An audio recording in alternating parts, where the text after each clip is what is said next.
To me. Let's see if I can wake him celebrate, up. Man. All right, so wait, Jerome, you kick it off, and then James, and then I'll go and close us out. Hey, everybody, it's Jerome with Dreamcatchers, and Tiffany caught her dream. This is James with Dreamcatchers, here to celebrate Tiffany catching multiple dreams. There he is. This is Tiffany. I'm catching dreams. Ow! All right. Thanks all for tuning into Dreamcatchers, where we make things happen. Dreamcatchers was formally launched to unlock the hidden potential in successful, self-motivated individuals who desire to take their life's work to the next level but need support to evolve. We are a collective group of professionals with various backgrounds that use our talents to assist those individuals in realizing their wildest dreams by providing education, inspiration, and direction. This podcast is where we share the lessons we've learned along the way to catching our dreams and give you some context around the how and the why to each approach to put you further ahead on the journey to catching your dreams. Are you ready?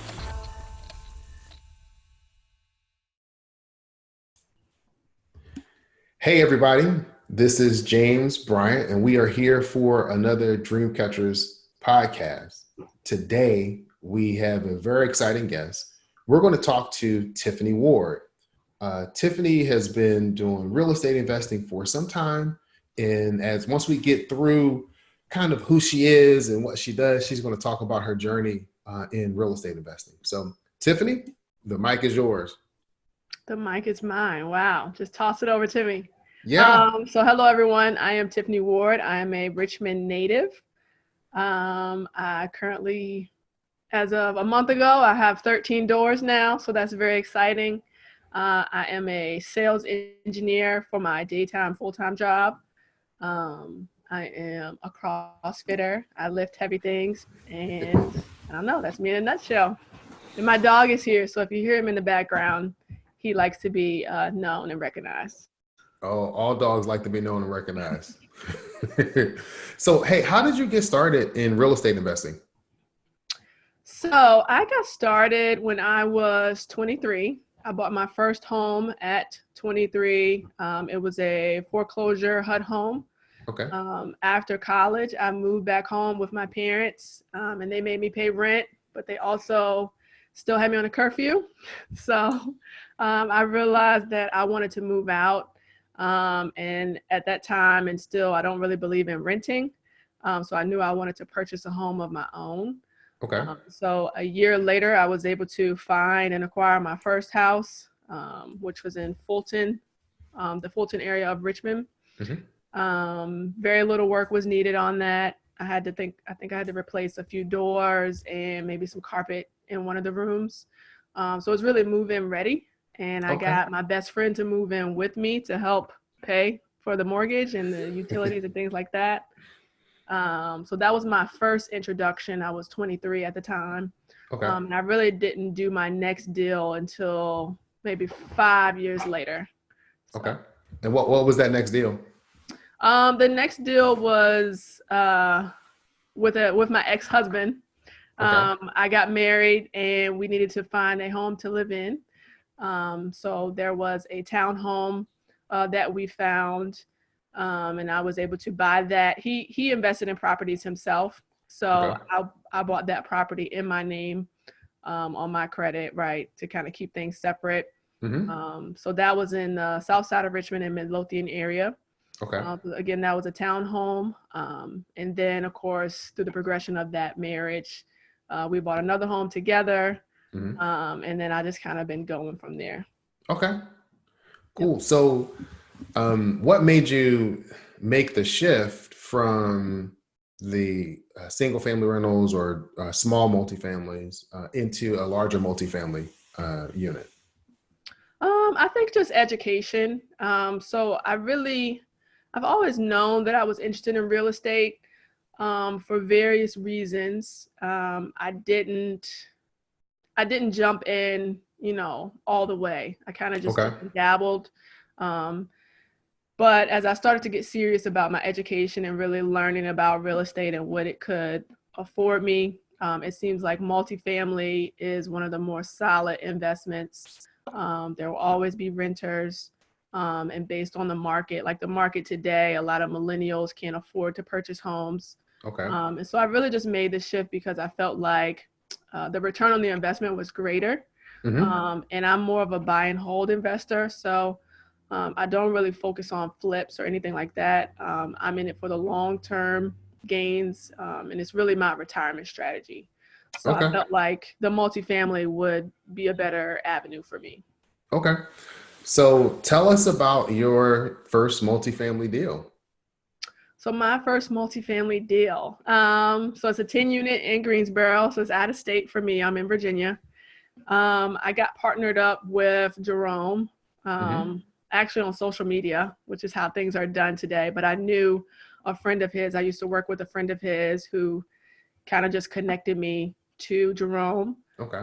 And I was hesitant to get started with Jerome because I guess he offers like a coaching program. And I'm a firm believer that a lot of the information that you need is online. It is free. It's in a book, right? So I didn't really want to pay for coaching per se. But I finally, I don't know, I think it took me about 6 months to really watch Jerome and see what he was doing, and kind of get set up with him. And he began to coach me. So I would send him a lot of my deals. He would help me with deal analysis and look at the deals and just tips and tricks and things like that. And so eventually we came across a 10 unit in Greensboro.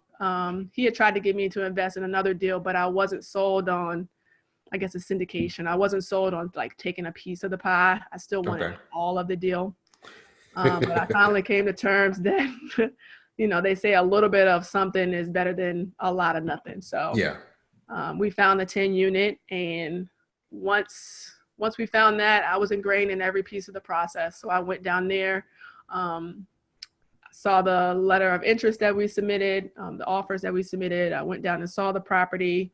I met the previous owners, did the inspection, all of that. So I was really ingrained in every piece of the process. And we finally closed.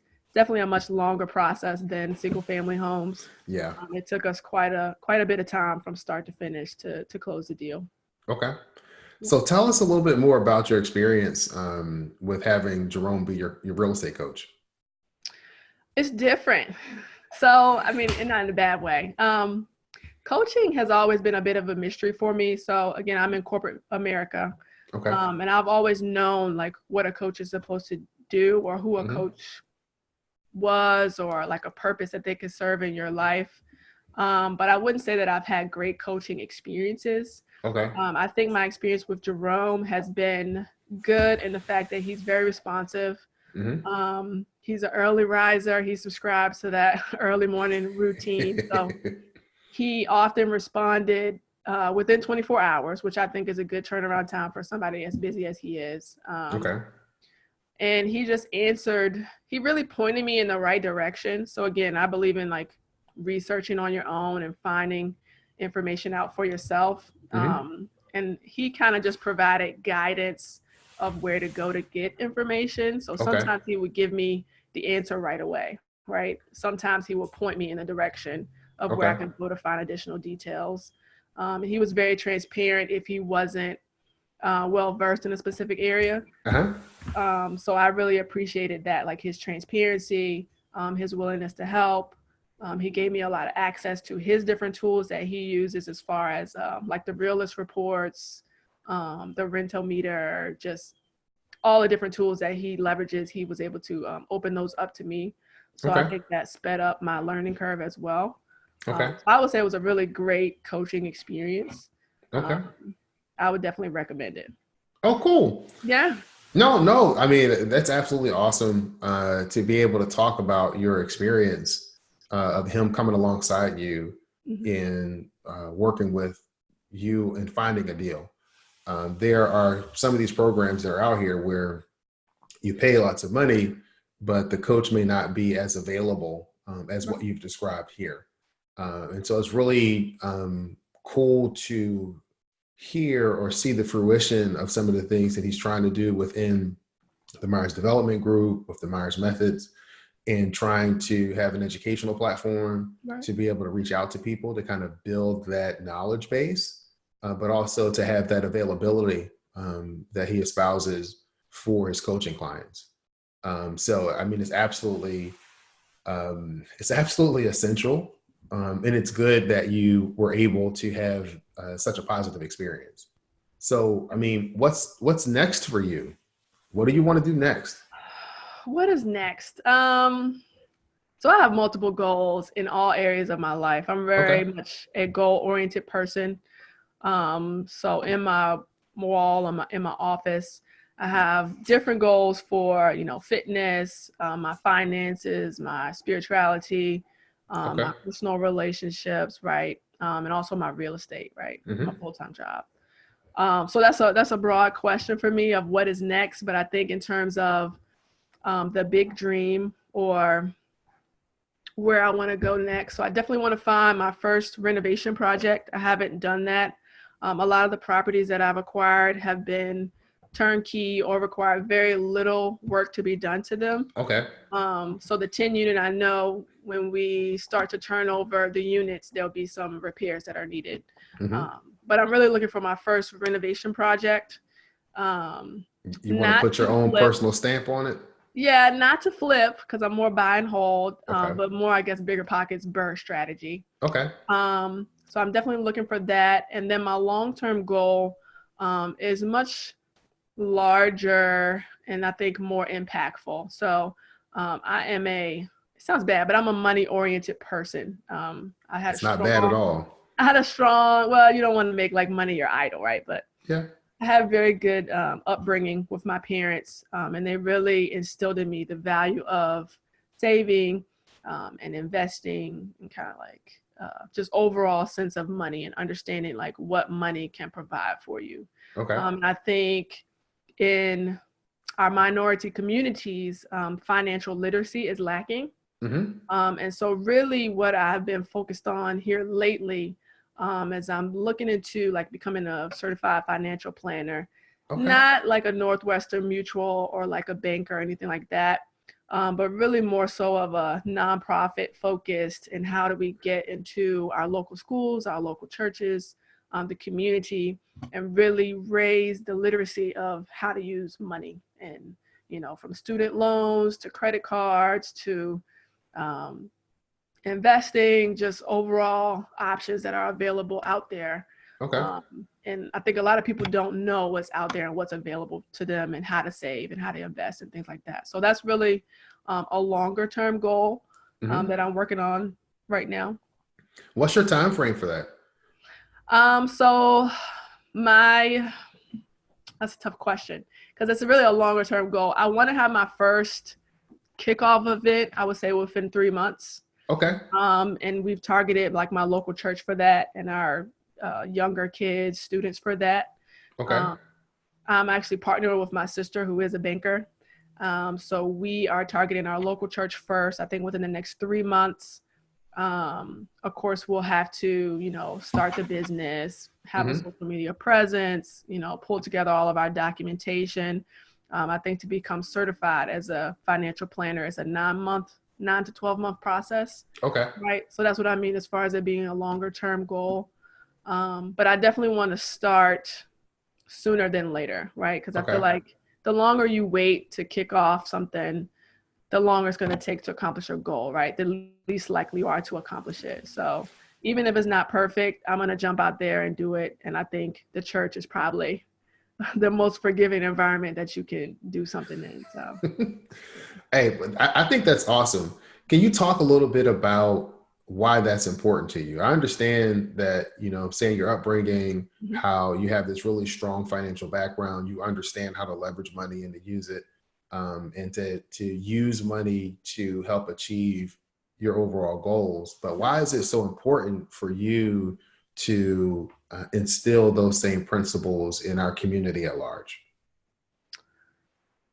Well, I think underlying, like, there are different things that people are passionate or compassionate about. And I think for me, it goes back to basic needs. So food, water, clothing, and shelter. I think basic needs are a human right. I think everybody deserves those things. And I think money is kind of like the underlying piece of that, right? Money is what buys you your food, your clothing, your water, your shelter. So I think that's like, to me, a very fundamental thing. And I think a lot of people who don't manage their money properly, they jeopardize those parts of their lives. We all know that life happens. You can get sick, you can have an accident, you know, et cetera, et cetera. But I think if you have a strong financial foundation, you can kind of safeguard yourself against those misfortunes, if you will. The other thing is that I do encounter a lot of people who are my age, younger, older, who just, they're really lost. And I don't like to see that, because I do think it's just an important concept. And I think exposure or lack of exposure is a huge problem in our communities. And so I just want to bridge the wealth gap, bridge the gap between minorities, and kind of, we know our history and how we were kind of pushed down and left behind. So I really just want to bridge the gap for a lot of people, and let them know that they can live full, happy, healthy lives financially, and how that can open them up and expose them to so many different things. Yeah, I'm glad that you mentioned wealth, because that was going to be part of my next question, because managing money is one thing. Building wealth is something else. Right. You need to manage your money well, maybe to have the resources to build wealth, but those are two different things. Right. And so I'm glad to hear that it's not just about managing money. There's some people where managing money will be enough, but then there's other people, and it's good to get the message out there, is that we really want to, particularly within our communities, start building wealth. We really want to start building wealth, generational type wealth.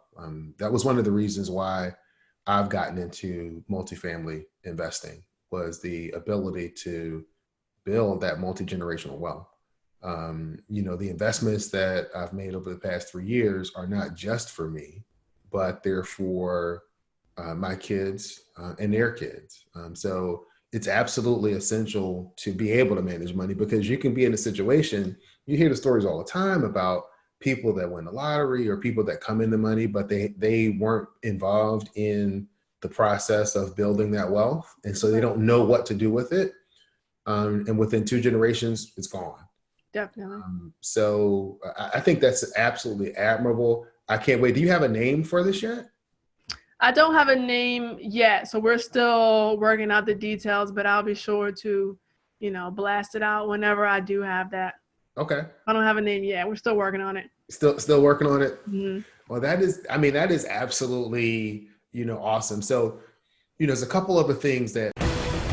Have you been looking for properties but unable to find a good deal? Do you feel like lack of access to private capital is holding you back? Do you have the confidence in your skills to execute your business plan? The Myers Method, we walk with you to help you step by step understand the actions needed to identify, acquire, operate, and maintain multifamily properties. Guys, great morning, great morning. It's Monday morning. I'm over here at Towns. No, this isn't Towns. This is Myers Point, man. Myers Point at Greenbrier. We're getting the grass cut.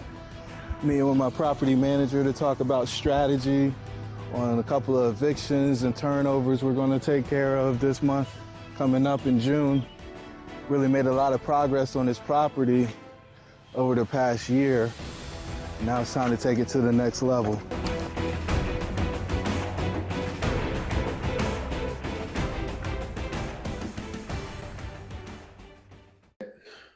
You know, I want to kind of dig into are there any defining moments in your life that have helped to shape you into who you are? I mean, I know you've talked about your growing up with strong parental guidance, but can you look back on a few moments or a moment in your life that can help define who you are today? I mean, that's a tough question for me. So I definitely, like you said, attribute a lot of it to my upbringing. I think a piece of that, which I think is critical, is that like my parents, and we talk about wealth, generational wealth, My parents have been debt free for as long as I've been alive. Oh, wow. And so that really shapes how I invest, right? How I save my money, how I spend my money. That kind of just shapes how I push forward in life. And they were very strong, dedicated workers. So that contributes to my work ethic. So I would definitely say that that is a huge, huge, huge piece of who I am today. I think the other thing where I kind of knew that I needed to make a change, I would say my corporate America journey, if you will. Okay. I was hired somewhat out of college within the first year out of college to a large company. And they didn't really know what to do with me. So they hired a lot of college hires. And in some of those circumstances, they don't know what to do with you. Like you're kind of in watch mode, learning mode, but I wasn't really being challenged. Okay. And I think I knew that the status quo and just working for 40, 50 years was not for me. And I knew that I had to dig in and push a little harder for myself and take advantage of all the opportunities that were afforded to me. Okay. And so I think at that point, I realized that I needed a different retirement strategy versus just working and saving for 40 or 50 years. I knew that I needed to research my alternatives. I always knew that real estate was there for me, even though I didn't fully pursue it at that time. Okay. But I knew that education was important. So my mom was a principal. Okay. Always in the school system, but I knew that education was important. And really that's when I got very goal oriented. And so I made, I don't know, a list of 10 different goals for myself at that time. I think I was 22. Okay. So part of that was purchasing a house. Part of that was getting my master's degree. I'm in the technical world. So part of that was getting several different certifications because I knew I wanted to increase my salary. I knew that real estate long-term was a good buy, a good play. Okay. I've always invested in, my 401k and IRAs and things like that. But at that time is where I really got goal oriented and kind of really motivated. And I knew that nothing was going to be given to me, that I would have to work for it. And that I really had to seek out opportunities on my own to succeed. So I would say kind of that first introduction to corporate America and seeing how lackadaisical some people can be. Once you start to make a little bit of money and you're like, oh, I'm good. I got benefits and I make a nice check. And they get complacent in that. But I knew that that wasn't like where I was supposed to be. I think it's awesome that you were able to become awake to that early. Because for some people, they'll get a job, they'll start making money, they get comfortable, or they'll start living at or even above their means. And so they're trapped into the cycle of, I have to work at this job, whether I like it or not, because this is where I am. So it is absolutely phenomenal that for you very early on, you're able to see, hey, wait a minute. I don't want to get complacent.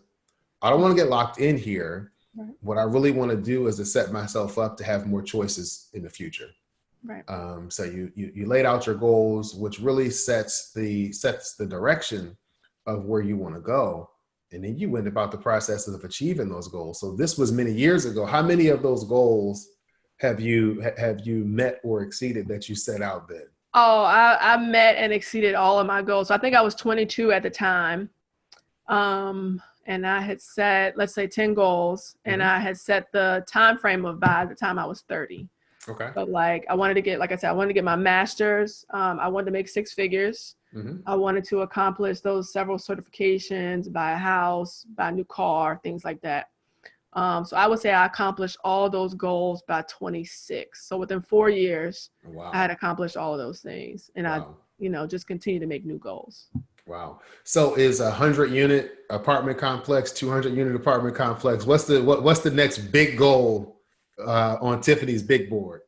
So for real estate, I don't know if you're familiar with what's going on in Richmond, but they just announced a food hall that's coming to, I think, the Scotts Addition area.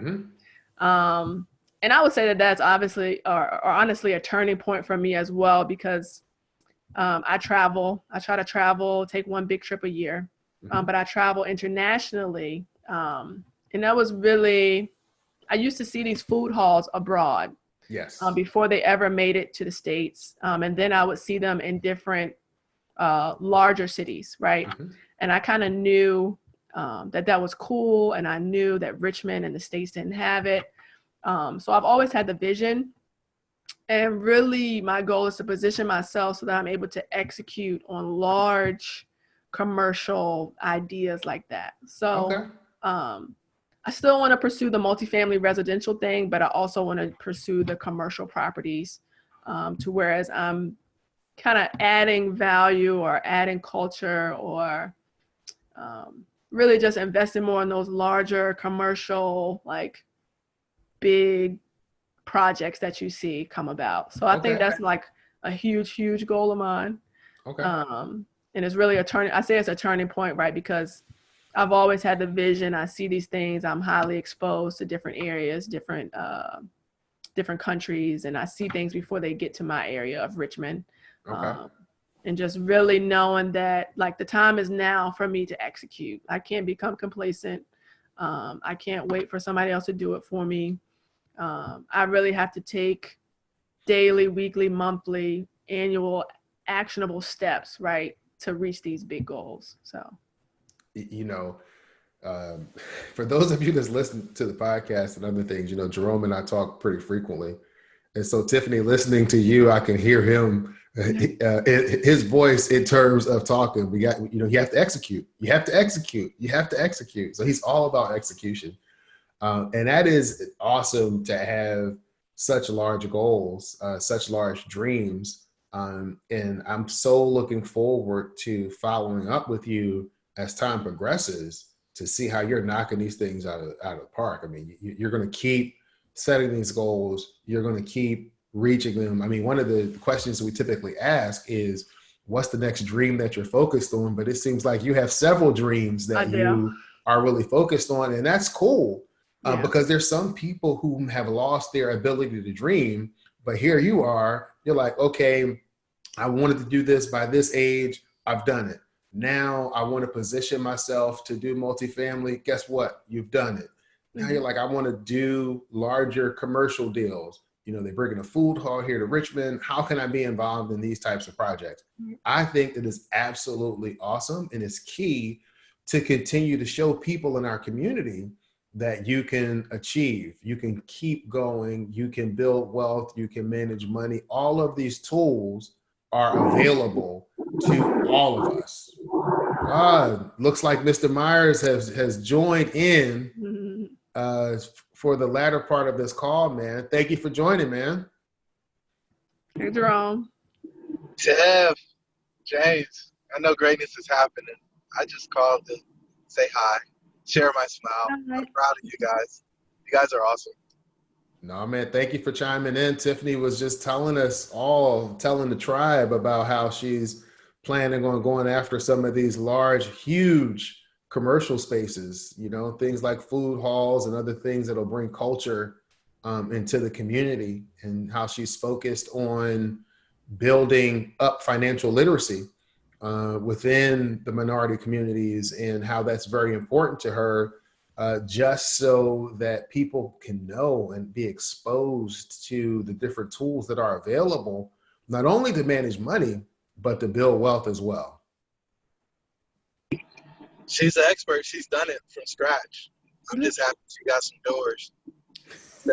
More doors. She wants more doors, not just residential doors. She wants the residential doors, and she wants the big doors from the large commercial spaces as well. So it's just awesome to be able to be connected with people that are all pursuing their dreams and their goals in so many different ways. Tiffany, you are an absolute inspiration to many, I'm sure. And if you're not an inspiration to anybody else, you're an inspiration to me, listening to all of the different goals that you've set and the processes and systems that you're putting in place to achieve those goals is absolutely awesome. Well, thank you. I appreciate that. So is Tiffany a dream catcher or what? Dude, she is a pace setter. She will put the dreams out there, and then she will go catch them. And it sounds like when she catches them, she kind of takes the dream and kind of sit down on the floor, and it becomes a step, and she steps up to the next dream, and she keeps stepping up. She keeps stepping up. I love it. We've got to get something like Dave Ramsey's Debt Free Scream or something. We got to get something going when people actually finish their hunt and we get to tell that story. I don't know what it's going to be. I don't know. That's what I called for. Yeah. I called in here for whatever this is going to be. Tiffany is a pioneer. How are we going to do this? What is it? What's it going to be? Come on. I don't know. We'll have to think about that one, but I think that would be a cool thing to add. Yeah. Catch your dreams, catch and release, catch, eat, and then go and then go on the hunt again. It's we talk a lot about while we talk about catching dreams and not chasing them. Because you can chase all day, but if you don't catch, you don't eat. You can chase, but if you don't catch, you're going to get weary. You can chase, but you absolutely have to catch, because catching will help to build success. And as you catch a dream, you get more confident. You go after the next one. You catch it, you build up your confidence, you go after a bigger one. And you keep moving this thing forward where you're moving positively forward. You're dreaming, you're catching, you're using that as a foundation for what you want to do next. And Tiffany, I think you've been an excellent example of that. And so for people that want to find out more information about you, they're interested in this, the nonprofit that you're thinking about putting together, the financial literacy, if they want to get involved in the big, huge commercial projects that you've talked about, what's the best way for people to reach out to you? So I actually have a new Instagram account. It is Utmost Capital. So UTMOSTCAPITAL. You can also reach me there by email. So utmostcapital@gmail.com. Those are the best two platforms to reach me on. And that is where you'll see kind of my growth moving forward. Great. Tiffany, thank you so much for your time. I know you're busy, and your dog didn't bark the whole time. I don't know what you did to him. He's sleeping. He didn't bark the whole time. Oh, we put him to sleep. Yeah, he's chilling now. James, if we can convince Tiffany to howl, I guarantee the dog will get up. Uh-oh. No. No howl. Is that a challenge or what? Like, of course. Sounds like a challenge to me. Let's see if I can wake him up. Celebrate, man. All right, so wait, Jerome, you kick it off, and then James, and then I'll go and close us out. Hey, everybody, it's Jerome with Dreamcatchers, and Tiffany caught her dream. This is James with Dreamcatchers, here to celebrate Tiffany catching multiple dreams. There he is. This is Tiffany. I'm catching dreams. Ow! All right. Hey, it's been great. Thank you guys so much for joining in. It's been a great opportunity to kind of walk through this with you, Tiffany. You guys have a great day, and, dream catchers, power at the mountaintop, dreams should be real, all of those things, Myers Methods, the Myers Development Group, we are making it happen.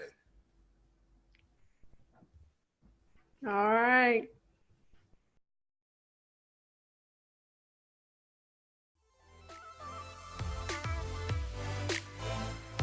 If you want to learn more about Dreamcatchers, please visit the website at dreamshouldbereal.com. If you can think of someone who would benefit from these types of opportunities and are willing to share what we're doing with them, we would greatly appreciate it.